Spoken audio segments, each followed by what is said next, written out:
personality type has helped us determine who's more prone to hostility and who's not. You look at the personality types. Type A, type B, type C. Which emotion may be most hazardous to your heart? We'll see. Okay. Do you all know about type A, type B, and type C personalities? Mm-hmm. Okay, did you guys read about that? Did you guys study? No? Not really? Okay. Generally speaking, let me just give you a quick overview. The type A personality is the driven, almost hyperactive, intense personality. Okay. The type C personality is the very laid-back, lethargic, passive, almost disengaged or non-engaged personality. The type B personality is kind of middle of the road. They have an intensity and they have a mellowness about themselves. Generally speaking, when we look at hostility and stress, it's the type A personalities, generally speaking, that have been more prone to hostility, anger, stress, and premature illness. Hostility and depression, do they hurt? Whether chronic depression leads to physical illness, of course it does. Clinical depression is linked to at least a double risk of later heart attack and cardiovascular disease. Why? Because when you're clinically depressed, I'm not talking about having a bad day. I'm not talking about having a down day. We're talking about clinical depression. There's a high degree of lethargy or non-activity, overeating, and we don't see these bullets here, but a poor management of boundaries. So when someone's clinically depressed and they're feeling down, they oftentimes use false substitutes and medicate themselves on things to bring them out of this clinical depressed state. So oftentimes, this person may engage in risky sexual behavior. This person may engage in risky substance abuse behavior. They're down, so they want to get hot. Think about it, get hot. High. You want to get higher because you're in a low place. We don't call it getting low. Hey man, let's go smoke this drink and get low. You get higher because you're in a low place. Think about it, y'all. Think about it. Everybody's doing it. No, not everybody's doing it. Not everybody's doing it because not everybody's in a low place. You're in a low place, and so you want to overgeneralize. Let's be critical thinkers. You want to overgeneralize as an eco-defense mechanism so that you can feel good about getting hot. Truth of the matter is not everybody's doing it, not everybody likes it, and people have other constructive ways to manage stress. You just haven't found them yet. Positive emotions, do they help? Of course. Who looks healthier? Cheryl or Wendy? That's Wendy. That's Cheryl. Positive emotions appear to be related to well-being, better health, and longevity. All right, that's just common sense. Emotional inhibition and expression. Suppressing emotions can become stressful to the body. Why? Because when you hold on to how you're feeling and you don't process it, you don't release it. Check this out. The digestive system is the most important system in your body. Listen to me, because it's where you process the good and you eliminate the bad. Y'all with me? Yes. Watch this. It's the same place where you do the same thing with emotions. You internalize the good and you're supposed to keep it moving and release the bad. When you hold on to the bad, you become constipated emotionally.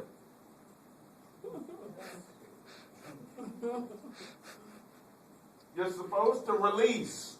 You were made to release. When you're not releasing waste, your body comes to a place of not being at ease. And when you're not at ease, you're at dis-ease. ease. You all get that? Disease. Disease. Disease is being at a place where you're not at ease. You're stressed and not processing effectively, appropriately, and frequently. So you gotta let it go. You gotta let it go. And if you need help letting it go, that's what my profession exists for. We can help you. All right, 2 ways of letting go of negative emotions: confession, forgiveness, and journalizing, processing.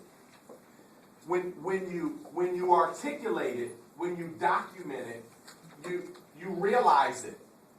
It becomes real. Does that make sense? And then we've seen all types of studies on the emotional and physical and mental benefits of forgiveness. Not only is there an emotional response to forgiveness, there's a physical response to forgiveness. And you can see this from all the studies. Here we have hurt, grudge, empathy, and forgiveness. Seconds, 4-second intervals. The beats per minute change scores. You can see here that heartfelt forgiveness is at a lower rate than the imaginary recovery process. And the beats of the heart, and the heart rate, the speed of the heart rate. When we forgive people, there's a release. There's a more of a consistent, healthy release than holding on to grudges, than holding on to anger. There's a release. There's more of a homeostasis. There's a stresslessness that we feel from having the feelings of forgiveness. Coping with stress. Massage therapy, meditation, and exercise are 3 of the more popular coping mechanisms.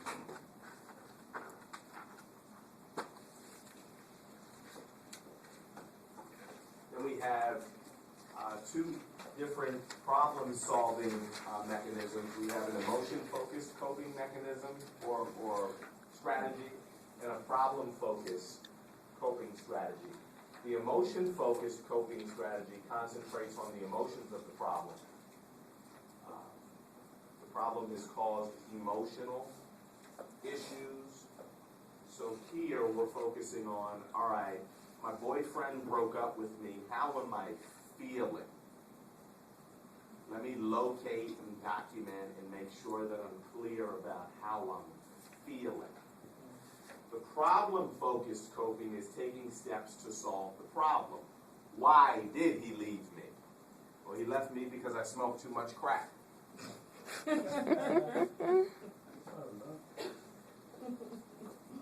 So there's nothing wrong with locating the emotion, but the end result is we want to try to fix the problem. Okay, so we want to locate where you shot yourself in the foot. Make sense?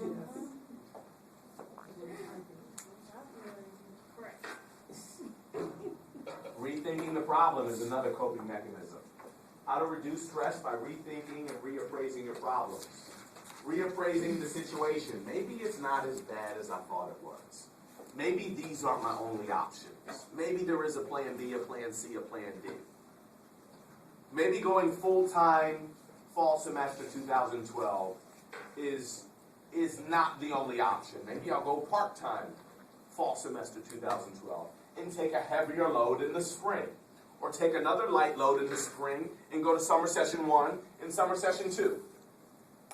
So I'm taking 10 credits or 11 credits fall semester, 11 credits or 10 credits spring semester, but then I'll build my credit load up over the summer. I take 3 credits summer session 1 and then 3 credits summer session 2, and so I end up at the end of the year, having 28 credits as opposed to 22. Learning from the experience.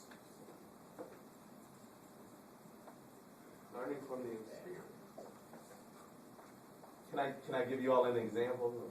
Okay. I was counseling a young lady one time, and she was very attractive. She's a model, and she was dating a professional football player. And she was young, and she would even tell you if she was holding the mic in front of you that she was even naive.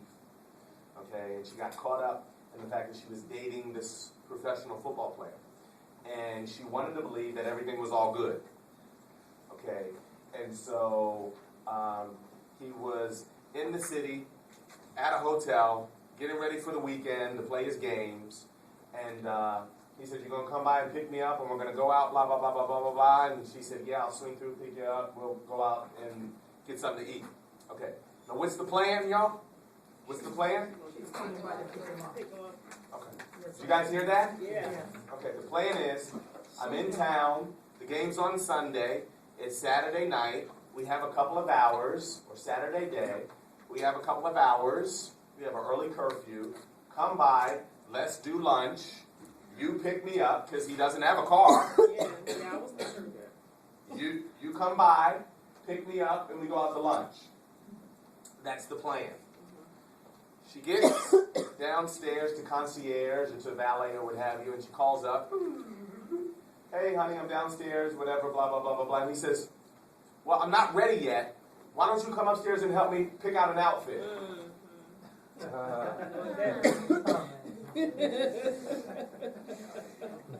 Ladies, if your man can't pick out his own outfit, if he can't dress himself, that's probably not a man. You're probably dating a boy. Y'all didn't say amen. Amen. Watch this. But here's the issue. Many of you all want to feel needed and valued and special and important. And if you like the guy, then it's very easy for you to be sucked into helping him. And watch this, a man can see when you lack self-confidence and you need validation. And so he's able to lure you into situations that are unhealthy. Well, the story goes, she runs upstairs, comes into his room. "Hey honey, how you doing?" He's in a towel, just got out the shower, locks the door and rapes her for 2 hours.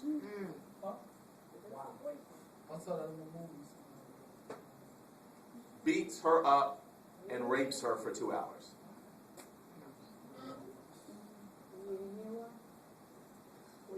She ended up having to run out of the hotel with her hands on her garments because her clothes were literally ripped off. 5'6", 112 pounds, 6'4", professional football player.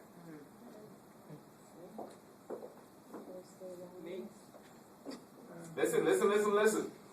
What the football player did was wrong. He needs to be in jail.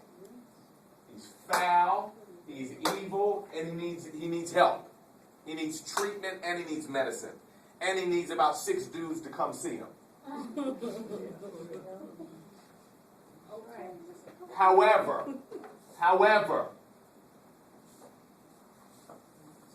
a problem manifested itself. And I think sometimes we can save ourselves a lot of pain and hurt and harm by reappraising the situation, learning from the experience, instead of always doing the blame game. And then last but not least, making social comparisons. What does that mean, making social comparisons? Looking at maybe how different groups of people handle situations, looking at traditions and norms and roles within different cultures. This is what she said to me. She said that after that experience, she ended up going to a therapist for maybe a couple of months or what have you, and the therapist said, "I believe you're," excuse my phone.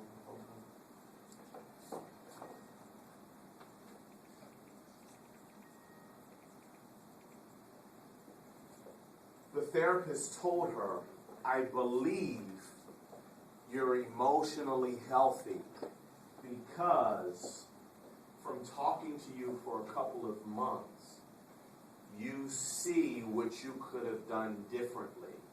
And you haven't been in front of me for 2 or 3 months, blaming the evil one for what took place. But you see how moving forward, before you know a man, before you, some things that you can do to protect yourself. All right? We're not blaming her. We're not blaming her. The way that she was handled and the way that she was wrong, flat out wrong. But we need to be able to, at the end of the day, take a step back and say, okay, what could I have done differently? All right, that's healthy. Drawing on social support, the importance and limitations of social support. When friends help you cope, friends can help, partners can help, and giving support to others can be a valuable source of comfort. Now check this out. These are all ways, if you look at this, these are all ways of managing and coping with stress. When we hold on to it, first and foremost, watch this, we think that we're the only ones going through it. But when you find a trusted peer group, you realize I'm not the only one that's had to deal with clinical depression. I'm not the only one that dealt with it, that has had to deal with anxiety disorder. I'm not the only one that was inappropriately touched by my dad or by my uncles. That's why group therapy is so valuable, because you realize there's strength in numbers, and I'm not the only one that has gone through this situation. It's called universality. There's an element or a dynamic of universality. We are all dealing with this, or we've all in this group had to manage this issue. All right? All right? Hugs and help, common sense. We've seen emotional, psychological, and even physical response rates, blood pressure go down, all types of physical ailments decrease and become almost non-existent through the laying on of hands and touching and caressing and so on and so forth. There's so many medical studies on the power of touch. Some of you all may have had a family member or a friend that's been in a serious accident, and they may have been in a coma or unconscious, and the doctors and the psychiatrists recommend touching them. The response to touch and love and compassion.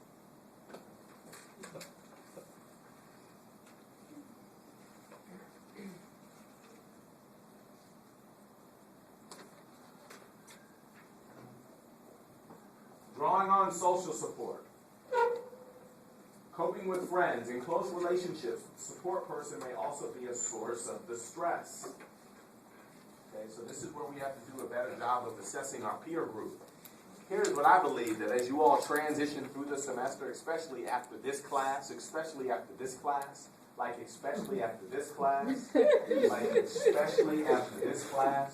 you all will take a step back and you'll look at your peer group.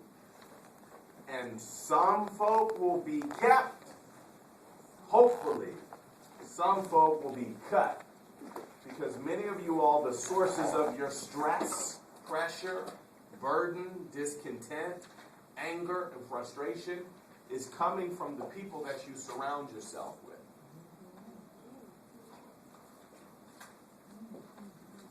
Married couples who argue in a hostile way have increased elevations of stress hormones and weakened immune systems. You know how I can quickly tell who's overburdened and overwhelmed with stress? They're always sick. Their immune system is just so jacked up. There's a neuroimmunology. The PNI scientists, the studies, there's a direct correlation between emotional, psychological health and physical health.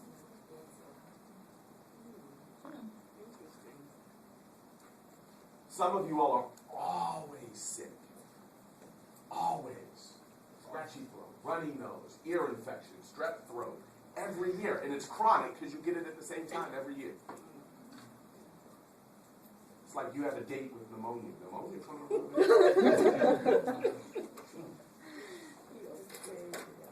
What about migraines? Like, what if we get that right? Is it 'cause Good question. Well, let's think about it for a second. We can't hang out too much here because I want to answer some of your questions for the midterm. But check this out. Write this down. All right? It's a good